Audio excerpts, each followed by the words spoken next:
میرے ساتھ جنت میں رہنا چاہتا ہے تو کثرت سے نوافل پڑھا کرو، کثرت سے سجدہ کیا کرو، اللہ اس پہ خوش ہوتا ہے۔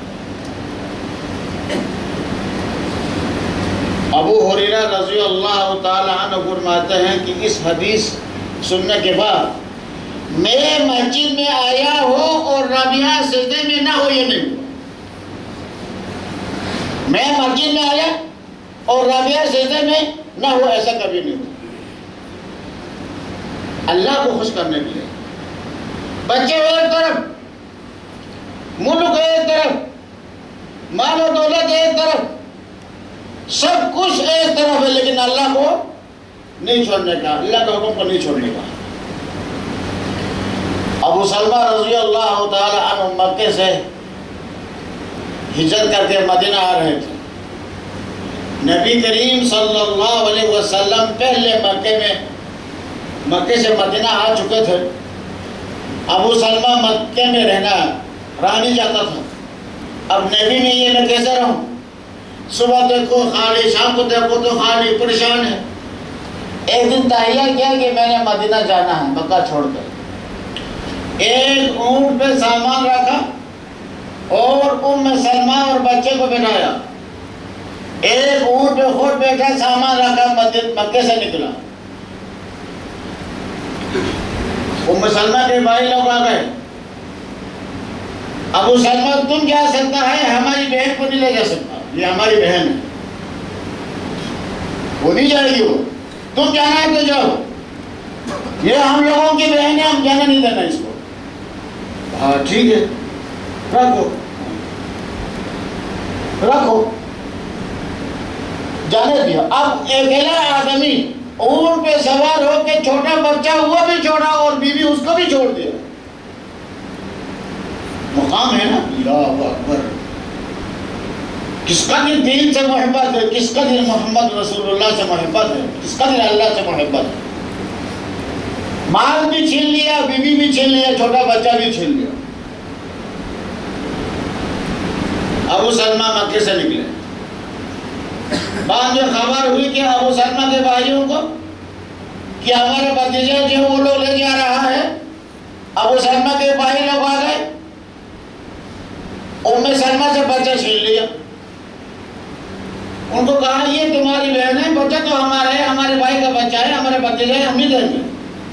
ام سلمہ کے بھائی اور ابو سلمہ کے بھائیوں کے بیچ میں بچہ کا تھوڑا کھینچ کھانچ ہو کے اس کا ہاتھ بھی نکل گیا۔ جب تک زندہ رہا اس کا ہاتھ ٹیڑھا ہی رہا۔ لوگوں کو کہا کرتے تھے پتہ یہ ہاتھ کیا ہوا ہے، فخر سے کہا کرتے تھے۔ ابو سلمہ مدینہ آ گئے، ام سلمہ مکے میں۔ بچہ لے کر روزانہ اس جگہ پر آتی ہے جہاں سے ابو سلمہ سے جدا ہو، ادھر آ کر روتی ہے۔ دیکھو نا، اللہ اکبر، بھائیو مہربانی طرح غور کرو، ہم لوگوں کو تو اسلام جیسے ہی ملا نا، بغیر محنت مشقت کے۔ ان سے پوچھے اسلام کس طرح حاصل کیا ہے، اسلام کس طرح پھیلایا۔ ایک معصوم بچہ اور خاتون، وہ عورت ابو سلمہ جان دینے کو تیار ہے۔ جب ابو سلمہ فوت ہوا، نبی کریم صلی اللہ علیہ وسلم آئے، کہا ام سلمہ دعا کرو اللہ مجھے ابو سلمہ سے اچھا خاوند دے۔ اللہ کے رسول آئے ابو سلمہ کے گھر پہ، اللہم اغفر لی ابی سلمہ وارفع درجتہ، اللہ ابو سلمہ کا گناہ بخش دے اور اس کا درجہ بلند کر دے۔ یہ ابو سلمہ کے ہاتھ میں۔ دوسرا کہا کہ ام سلمہ کو کہ آپ دعا کیجئے کہ اللہ مجھے ابو سلمہ سے اچھا خاوند دے۔ نبی کا حکم ہے۔ اب وہ دعا کرتی تھی اور دل میں یہ سوچتی ہے کہ یا اللہ مدینے میں ابو سلمہ سے بڑھ کر کون انسان، کون خاوند ہو سکتا، وہ خاوند۔ ام سلمہ سوچتی ہے کہ مدینے میں ابو سلمہ سے بڑھ کر کون اچھے خاوند میرے لیے ہو سکتا ہے۔ وہ خاوند کو 1 سال چھوڑا۔ ام سلمہ مکہ میں ہے، ابو سلمہ مدینے میں ہے، چھوٹا سا بچہ لے کر آتی جاتی ہے۔ ایک آدمی کو رحم آیا، وہ کافر تھا، اس کو رحم آیا، بڑے بھائیوں کو سمجھایا کیوں تم بہن کو تنگ کرتے ہو بھائی؟ ابو سلمہ کے بھائی کو سمجھایا، ایک اونٹ پہ ام سلمہ اور بچہ، ایک اونٹ پہ وہ کافر سوار ہو کر مکے سے نکلے۔ جب قبا پہنچا، اس نے کہا کہ ام سلمہ تمہارا خاون وہ گاؤں ہے ادھر جاؤ۔ ام سلمہ کہتے ہیں اللہ کی قسم اس آدمی نے مکے سے مدینے تک میرے طرف ایک دفعہ بھی نظر نہیں کیا، ایک دفعہ بھی نظر نہیں کیا۔ جب قبا پہنچے تو اتنا ہی کہا کہ ام سلمہ تمہارے خاون وہ گاؤں میں ہے ادھر جاؤ، اس بستی میں ادھر جاؤ۔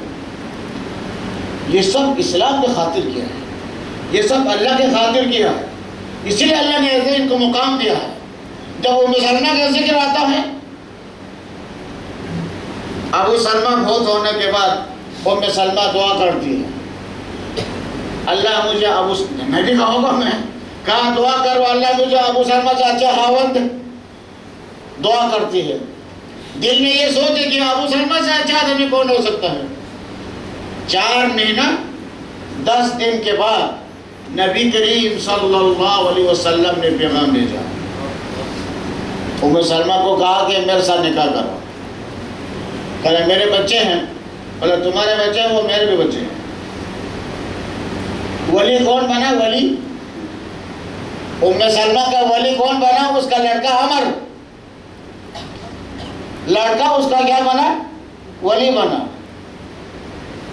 نبی کریم صلی اللہ علیہ وسلم سے نکاح کیا اور لڑکا ولی بنا، نکاح کر کے دیتے، کتنا مقام ملا بھائی۔